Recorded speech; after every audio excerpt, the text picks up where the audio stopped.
Hello. You are watching episode number 95 of CXO-Talk. I'm Michael Krigsman with I always say this because it's genuinely true, with my friendly co-host, Vala Afshar. Vala, how are you? Michael, I'm doing fantastic. Thank you for asking, and I'm super excited about our guest today. I am too, but I have to tell the audience, I always say that you're my friendly co-host, and Yeah. we were just talking that the truth is you are much friendlier than I am. I wouldn't say much friendlier. I think it's a close. Okay, you don't want to draw too fine a point as long as we get the point across, right? Yeah. But our guest today is really an interesting person. It's Michael Lazerow, who is a serial entrepreneur as well as the Chief Strategy Officer for Salesforce.com. Michael, welcome. How are you? I am doing really well. Thank you for having me, and congrats on 95 episodes. That's incredible. I don't know what I've done 95 times in my life, but 95 of these, I mean, that's really commitment. So congrats. I can't wait for 100. We should have a huge after party after 100. Yeah, well, that's actually what we wanted to talk about today. I'm ready. I like after parties and pre-parties. Thank you for inviting me to the tailgate before today. All right. Well, so Michael, why don't we start? Tell us about your job, your role at Salesforce as Chief Strategy Officer, and what does that mean, and what do you do? Yeah, so Salesforce is an incredible company. I mean, you know it very well, and it's growing incredibly fast. And we feel like it's our mission to create a vision for the future. And really, what I've enjoyed the most, over my career, is spending time with customers figuring out their businesses, whether it was early in the internet business, whether it was in social networking at Buddy Media, and now as we kind of have this vision for every company needing a customer success platform. I'm spending a lot of my time figuring out what do you need to be successful with your customers. How much of the innovation that's been done in our industry has been in the back office and really behind the scenes, and that's really was the last wave of software. We're going to get your HR systems and your finance systems and your ERP systems up and running, and really what we're innovating around is the customer, and I'm spending my time with customers and really trying to take what they need back to our teams and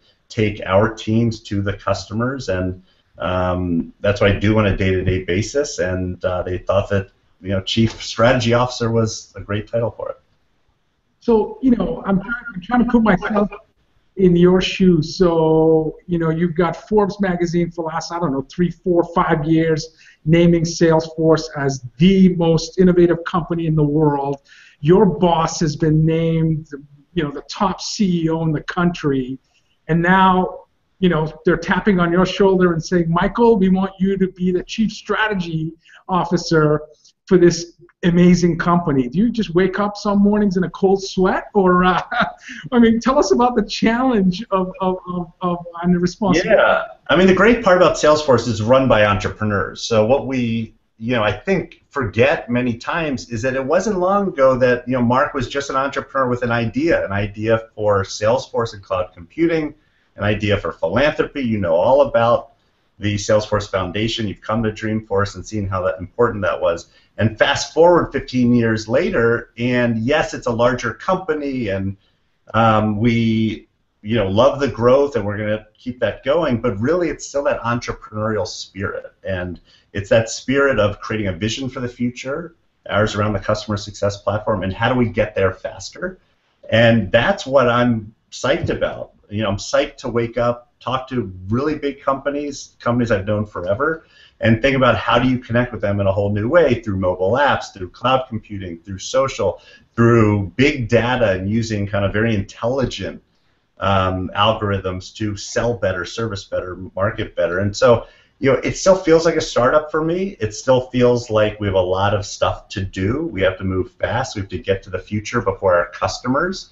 And it's been a true honor working with Mark. Mark, he is an incredible visionary, but also just an incredible person on the philanthropic side, and the way he manages the company and the way he focuses the company and brings in the best of the best. So I'm excited. about the future, and I'm excited about where we are today.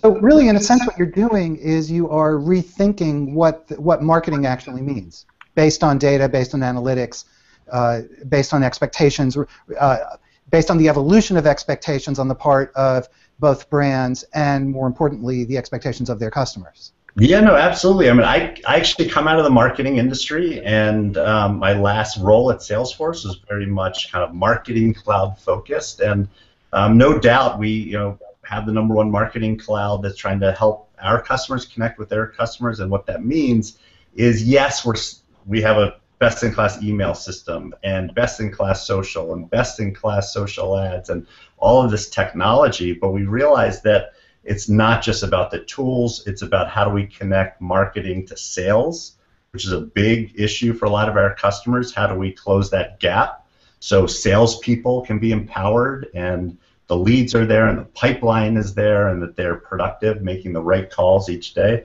How do we connect it to service? So I started in the social world with Buddy Media, and now we're seeing one of the big use cases for the our social studio being customer service with the Service Cloud.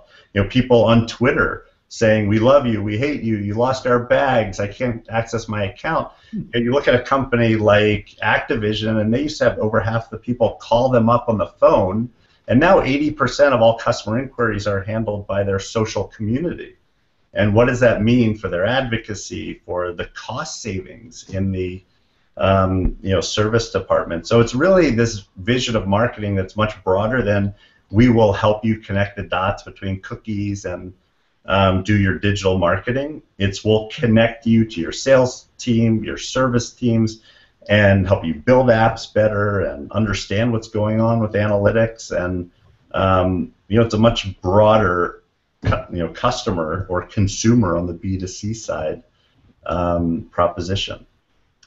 Michael, I collaborate with other CMOs, and there's a trend of digital marketeers trying to develop buyer personas and buyer process maps through segmentation analysis, whereby they're using data to, as you said, bring marketing and sales closer to each other.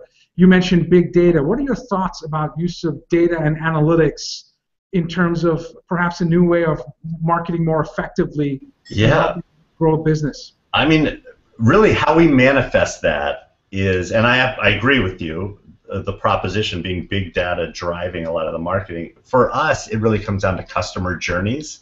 And what customer journeys are about is using data to do this one-to-one marketing, right? Using customer data to push people forward in a journey that they have with a company. A customer decides when to start that journey, a customer decides when to end that journey, but there's a lot that you can do to map out the journeys and understand where is this person in the journey. And so typically, as in a strategy role with customers, I'm looking at 4 specific questions with the customer, and it all has to do with data. So it's #1, do you know your customers? Like, where is that customer data? Do you know who a customer is versus not a customer? #2, do you have the ability to push them forward in their journey? So you know who they are. Do you know where they are in their journey? Right? Do you have the ability to say, this is where I want them to go? They bought one product from us, we want them to buy another. They bought a product and churned, we want to win them back. Some of our customers have thousands of journeys, and if you don't know where that customer is in their journey, then you're dead. And then it comes down to, what is the content, what are the strategies that you have to push them forward? So are you able to program content, give the next best offer based on knowing where they are in the journey?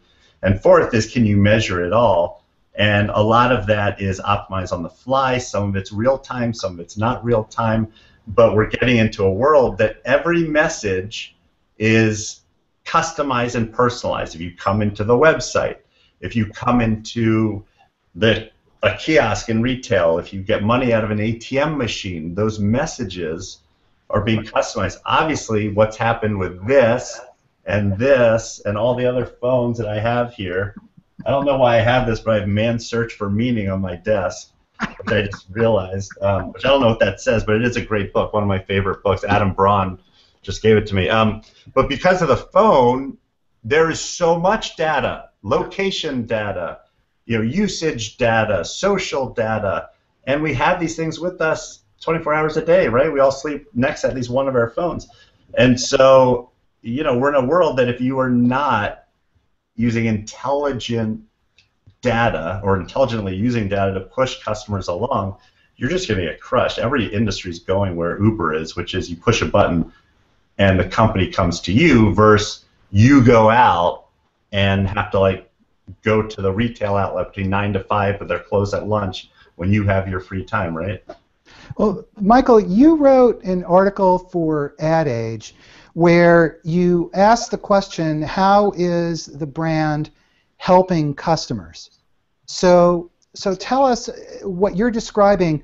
Tell us about the benefit to the customer in this case rather than the benefit to the brand. Yeah, so I just firmly believe we're in a world where it's not about the company anymore. It's about the customer. And so it used to be that you would, organize your company the way you wanted to organize your company, and we're seeing companies just organize around the customer. What that means in, truly what marketing is are you providing a benefit to the customer? Are you helping them? And helping them could be transporting them from A to B, could be entertaining them, could be providing them software to make their marketing teams more effective, whatever it is. And then what is that help you're providing? Are you providing it when they need it? So if you think of Uber, right? You press a button on an app to go from A to get a car, but the when is really important. That when of yes, we can transport you, but I kind of need it right now, right? And then the third piece of that help, which didn't really exist, before the mobile phone and in the last wave of computing, is really the how. So you're providing a benefit, you're doing it when the customer needs it, but are you doing it how the customer wants it, right?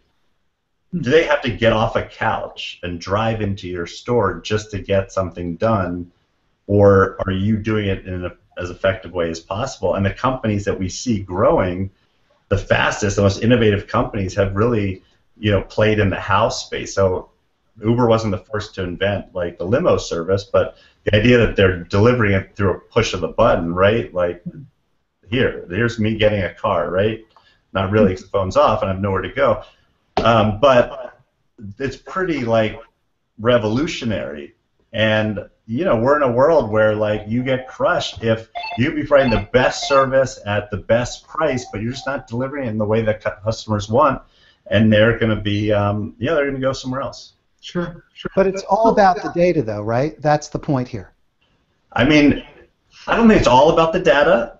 I think the data is important. I think it's about the humanity in many ways. So this is art and science. So it's not just about the ones and zeros, but that is what's going to power the right message, right? That's what's going to take the soul of your business and get it out there. And so when you look at companies that are thriving today, they really have a soul, they have a purpose, they have a reason for being, they're programming content, their brand stands for something, it's relevant for the customer, and so all of that is being carried forward. So creativity is just as important as it ever was.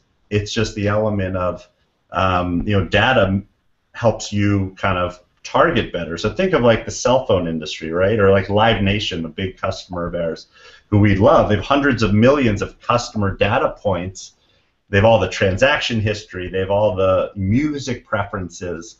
And way back when, you would get one mailing through the mail that says Lady Gaga or whoever was in town.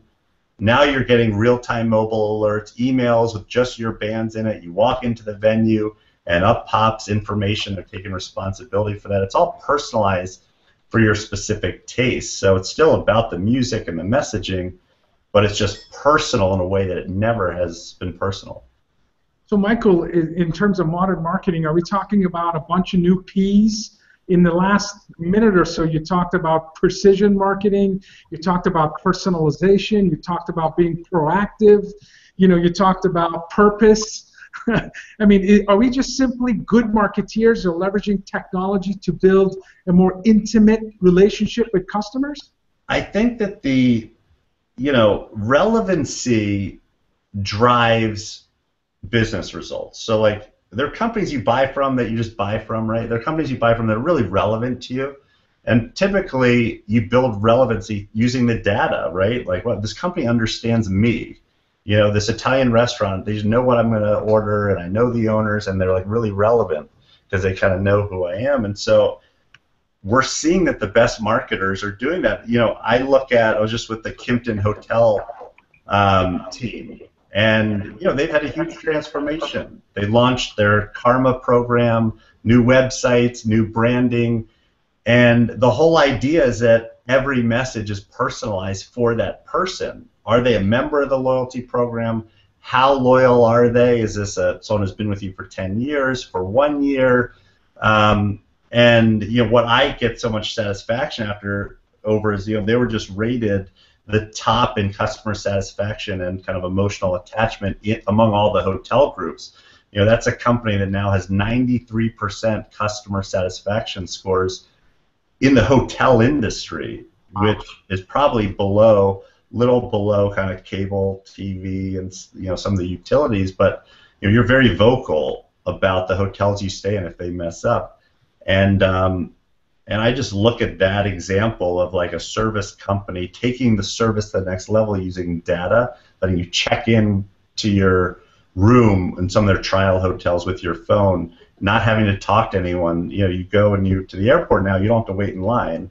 You just kind of check in on your phone, you get your boarding pass, you have to talk to someone, and you're like, why am I talking to someone? How dare they make me talk to someone, right?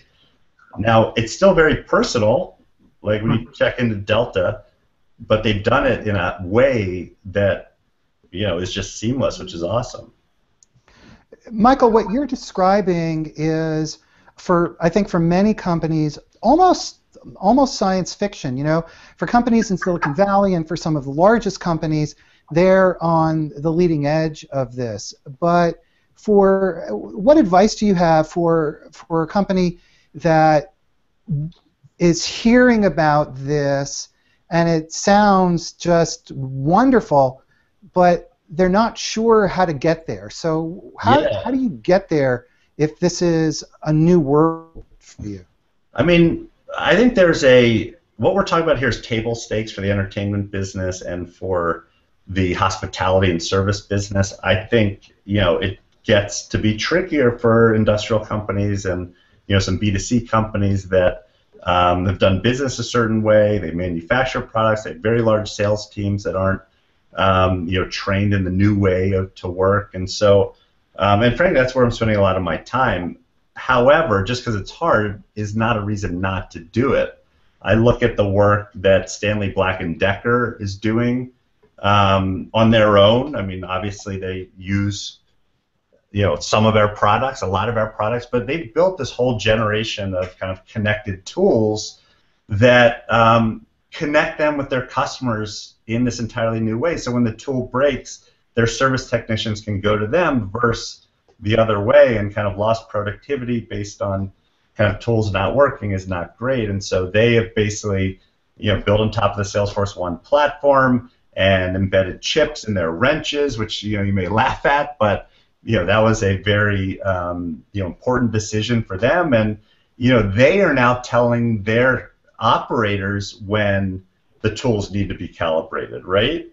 So when your drill sends a message to you that I need a new battery, versus like sending it out on a job and you're losing 2 hours of productivity, you leave the site and the tool, which is connected to the internet, tells you that it's been left behind, right? Don't leave me. You left me over here. Hello, I'm not in the toolbox, right? Sure. Like that saves you a trip back. It saves you money, and the idea. And so, is that sales? Is it service? Is it marketing? Right. Who knows? But all of the Stanley Black & Decker brands can now use that information at the brand level to understand their customers, understand where they are, how they use the tools, and stay coordinated with them in this kind of win-win-win way. most of a lot of their customers, they have to deliver for their customers. So they're using these tools to do something for a customer of theirs. And so, Stanley Black & Decker has to innovate on behalf of their customers. Otherwise, they're not going to keep up with their competition. I look at Unilever, I look at all these companies that are making great strides. The single biggest issue that I'm seeing by far is just internal coordination. So, this all sounds great, right? But if you have 7,000 marketers at a company like Unilever, how do you reorganize while still hitting today's numbers, right? Like, Wall Street doesn't take a break as you innovate. And so I think that idea of, like, what's now? What do we have to do now to kind of grow? What is next? So if I don't do this in the next 12 months, we're going to get crushed, right? You have to start investing behind that. And then having teams like, Beth Comstock at GE has, ventures under her group, really investing in the new. So stuff that maybe not coming in the next 6 to 12, 18 months, but that you better pay attention to and understand, because when it hits, it may hit hard.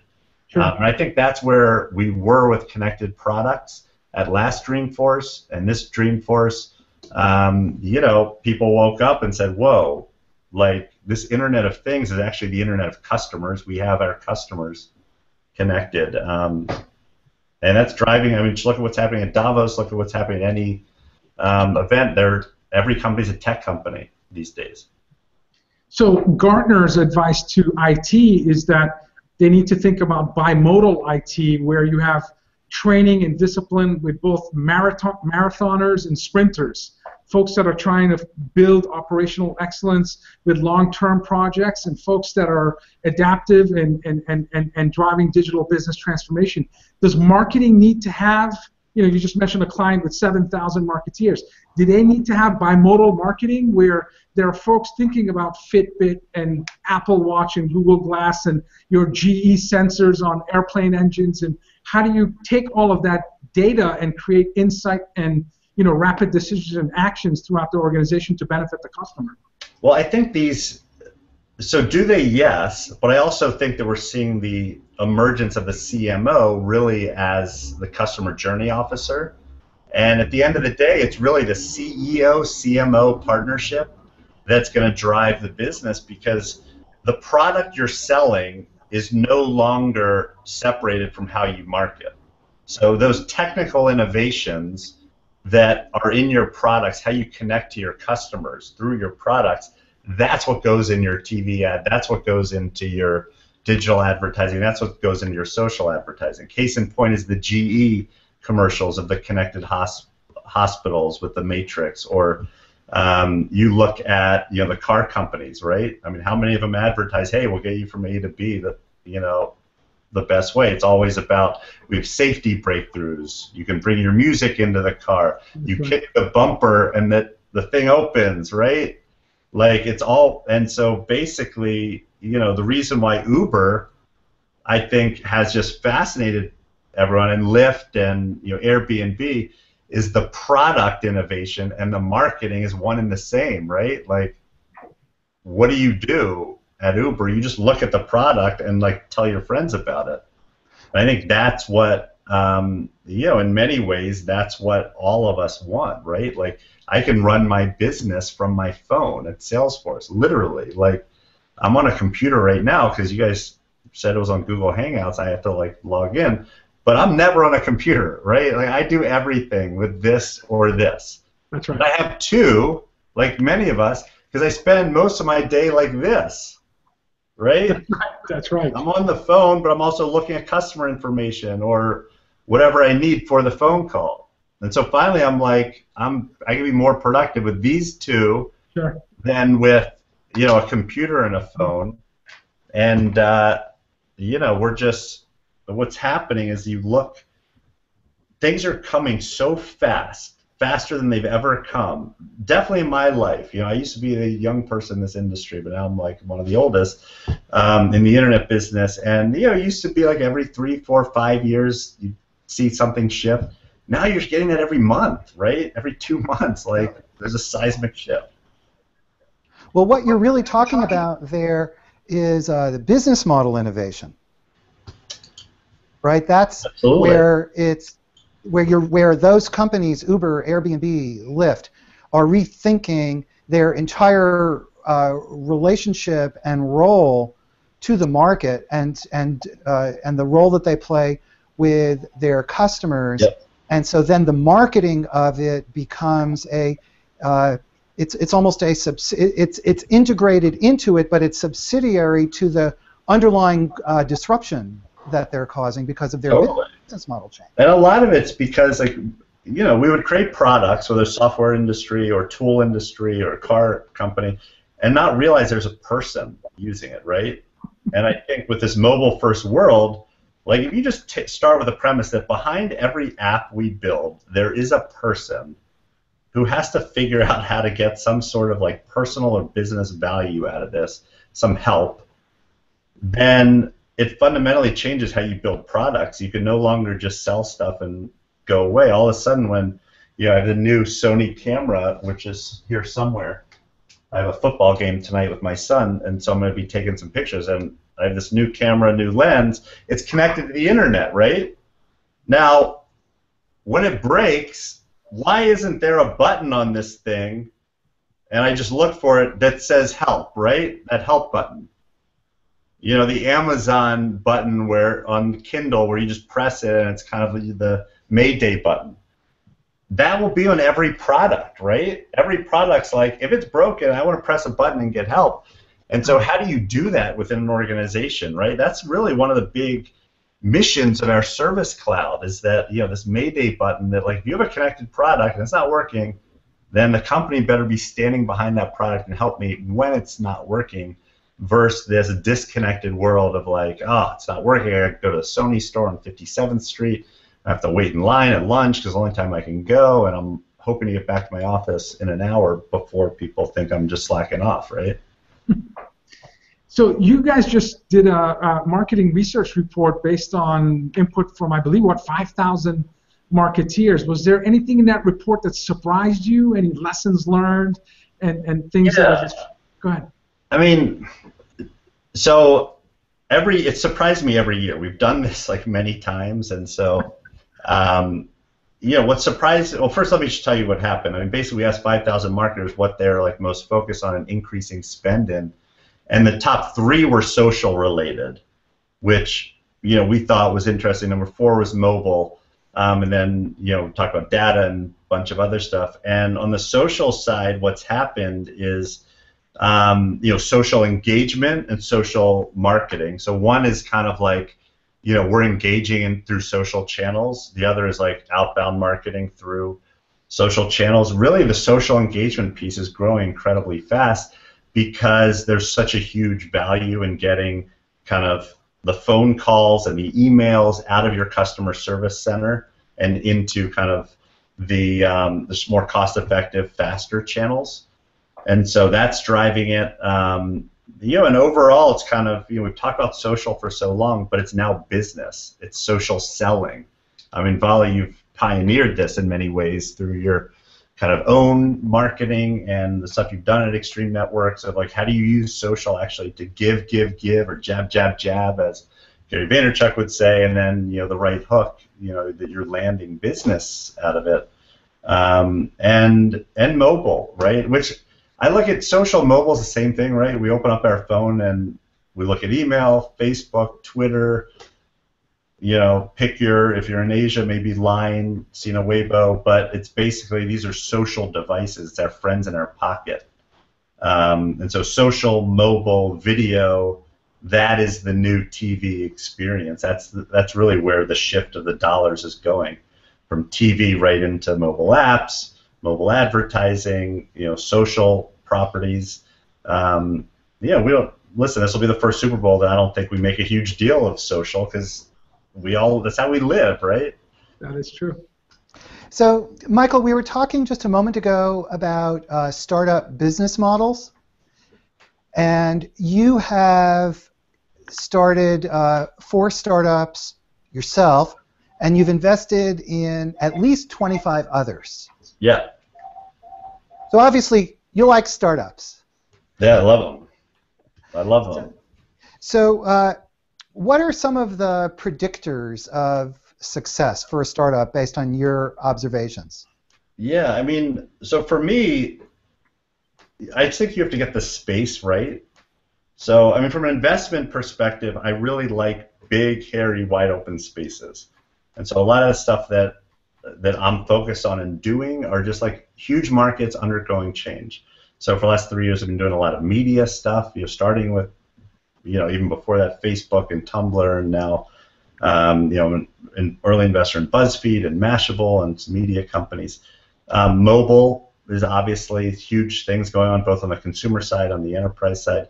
And so just pick a big space, and you kind of don't have to be number 1, 2, or 3, or even 4. It's great if you are. Like if you're number 1 in cloud computing like Mark was, the rest is history, right?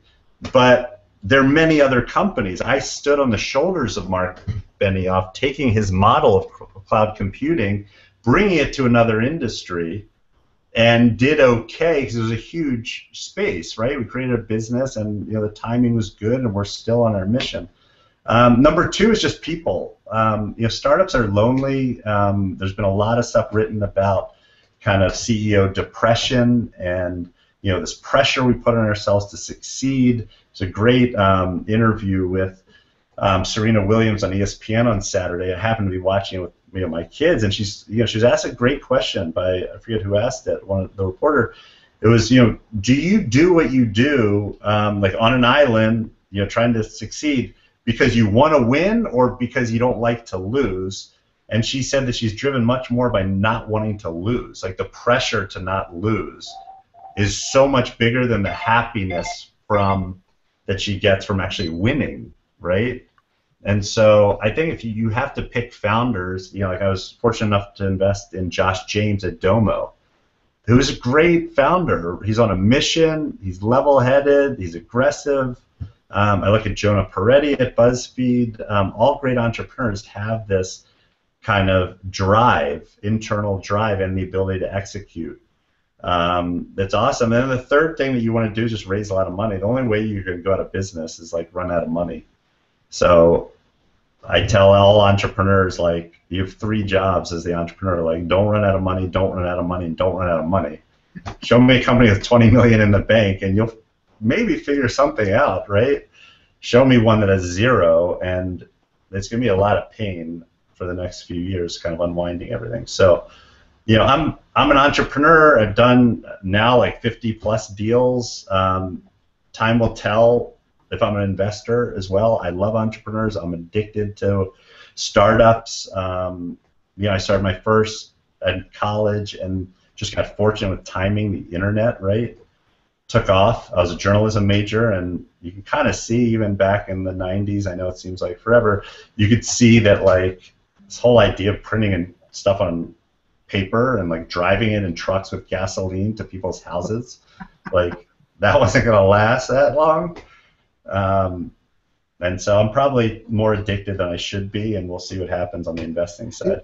You wrote something in the Wall Street Journal. I'm going to read this exactly.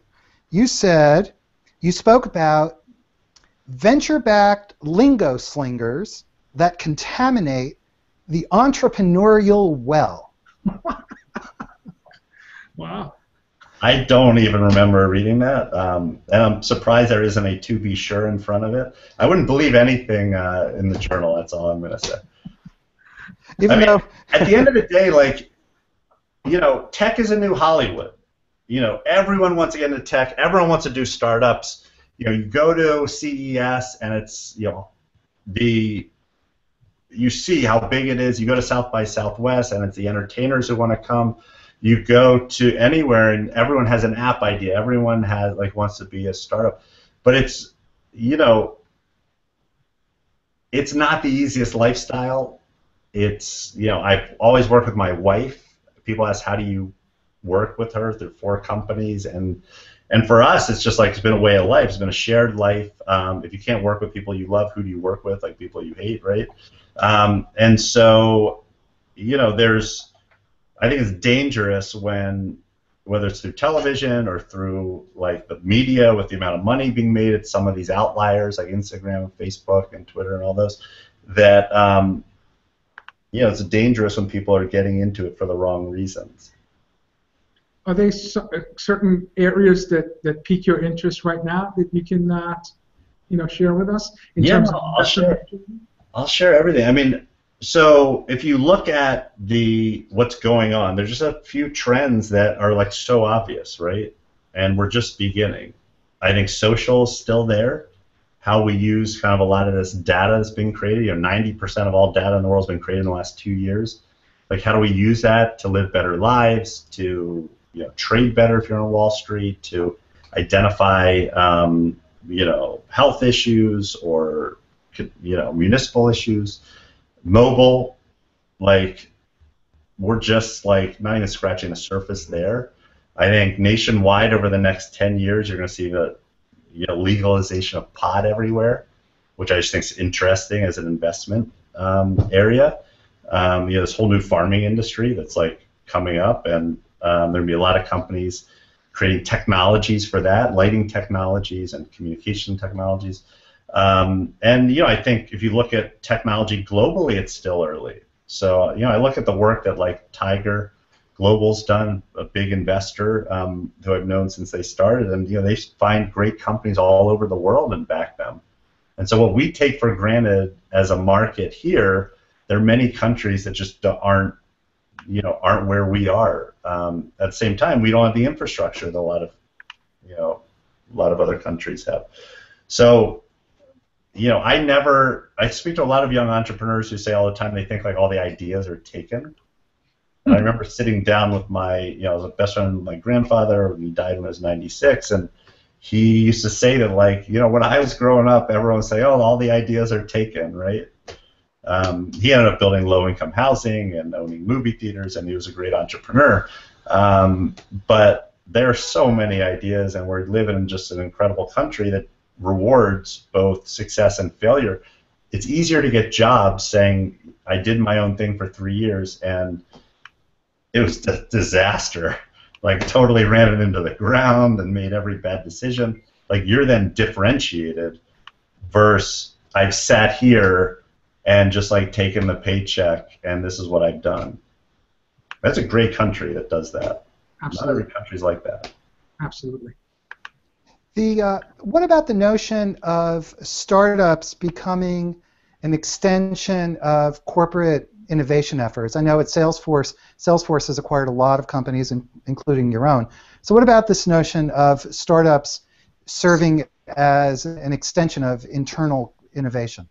So, I think startups play just a really important role in kind of the economic ecosystem because of the risk that we take. And it's very hard. Jeffrey Moore's written about this. There have been a lot of great business thinkers writing about how do you go from like 1 product to 2 products to 3 products to 4 products. How do you make the decision to cannibalize 1 product and throw things away in order to get to a future, even though that'll be painfully internally and customers will be upset. And I think that the ecosystem of startups just lets they take risks. Some of them work, most of them don't. Some of them are bought, but more cases than not, they're partnerships that lead to, to progress. And every great company started somewhere, whether it was Microsoft, whether it was Oracle, whether it was Ford, whether it was Unilever. They weren't Unilever forever. I was just with Martin Sorrell at WPP, who has hundreds of thousands of employees across 1,000 agencies, right? He had to make a decision that I'm going to start WPP, right? And what looks like incredible success today, I think what people don't realize is it takes 50, 60, 10, 5 years, whatever the time frame, of just busting your ass every day. Now, when you bring that into a company through an acquisition, there are 2 ways to do it. You either leave them separate and just let them go, or you integrate. Like that, those are the 2 models, and I think in reality there's somewhere in between. And the reason why I'm so happy at Salesforce is, I'm allowed to innovate around stuff that's interesting to me, not necessarily what I was doing at Buddy Media, even though Social Studio and Buddy Media is core to everything we do. But there's this idea that you're using the pioneers, the innovators, people who are more like Mark, right? who have gone out on a limb and started something, right? I would have loved to start Salesforce, but be a brilliant idea. I started something else, and you look at who's running the business, and Alex DeYoung, who came in from an acquisition, and Parker Harris on the product team, and all these great leaders are entrepreneurs, and we don't think of it as we're part of a big company, right?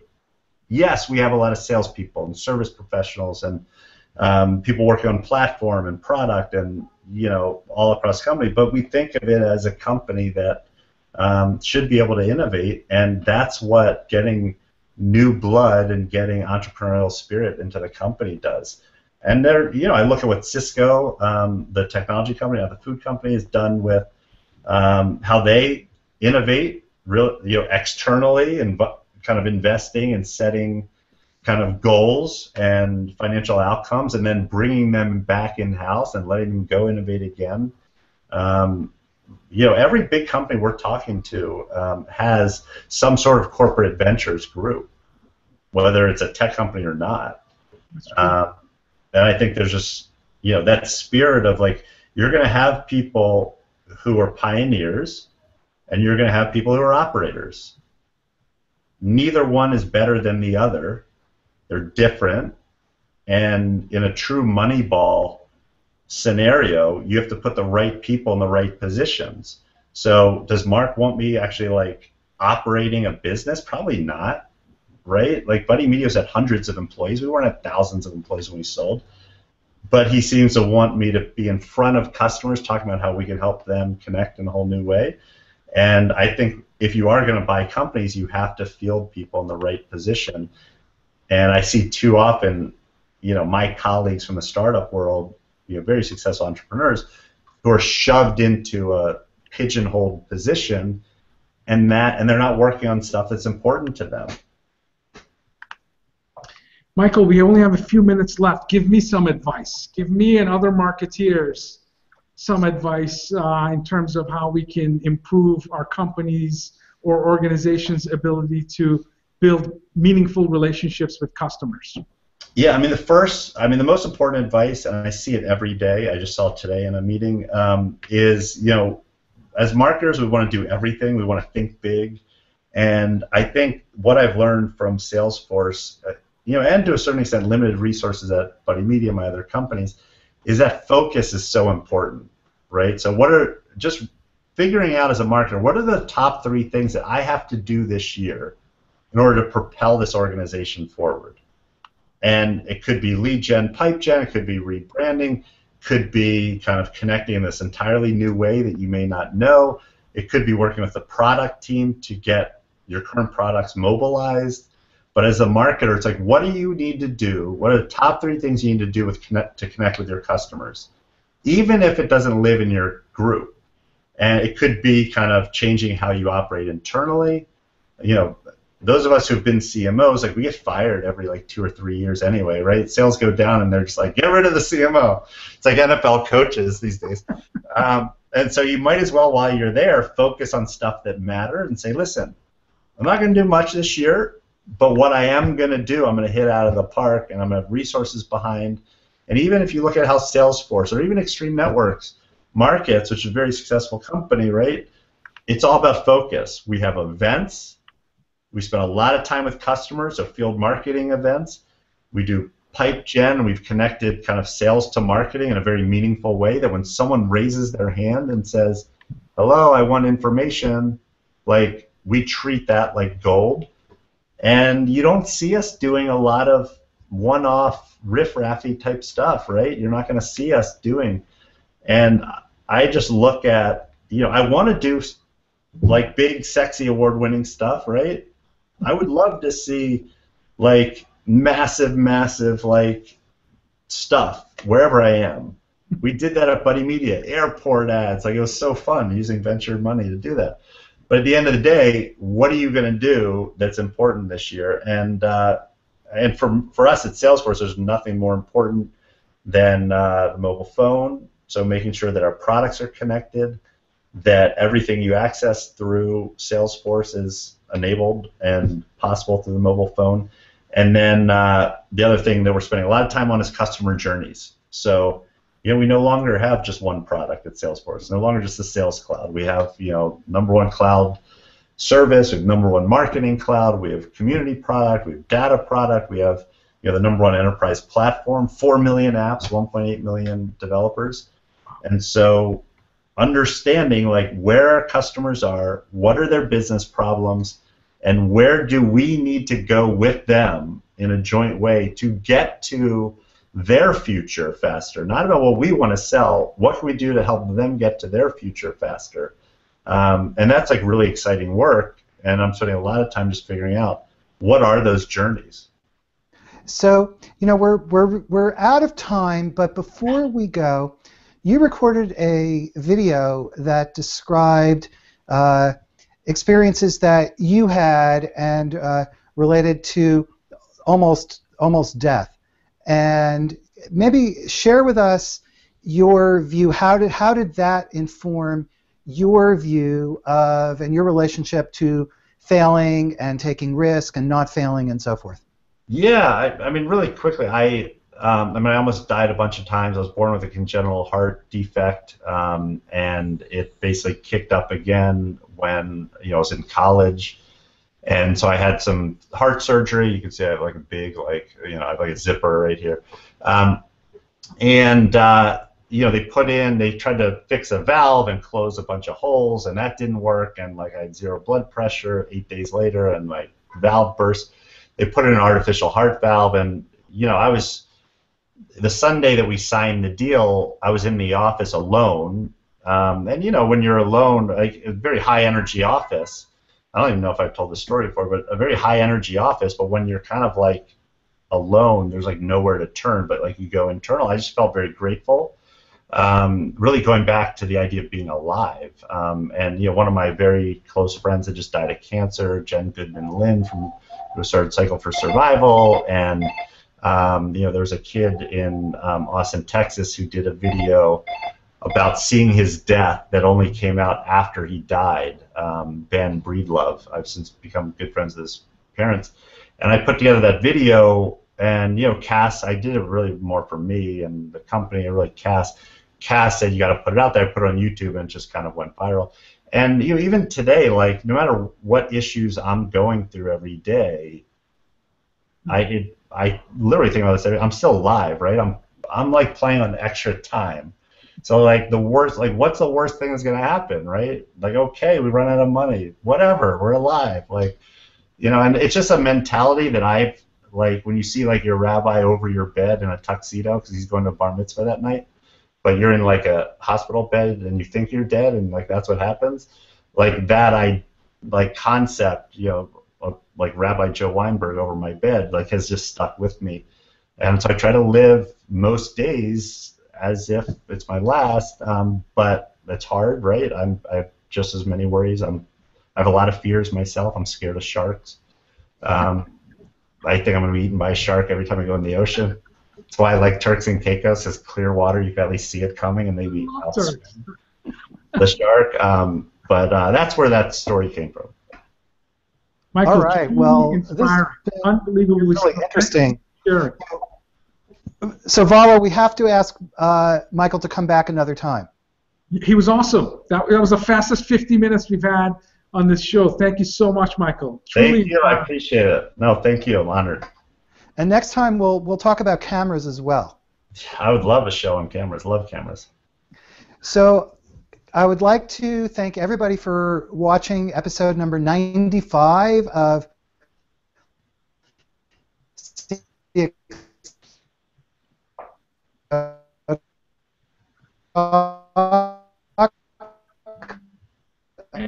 volunteer at Salesforce in 50 companies. Next week, we're going to be joined by Mike Sutcliffe, who is the Group CEO for Accenture Digital. And so we'll be talking more about digital transformation and a different take on digital transformation. And Vala, as always, I hate to say goodbye to you. Yes, we'll meet again next Friday. We'll do that. And Michael Lazerow, thank you so much for taking the time today. Thank you. Thank you, Michael. And everybody, thanks for watching. We'll see you next week, and I hope you have a great weekend. Bye-bye. Thanks.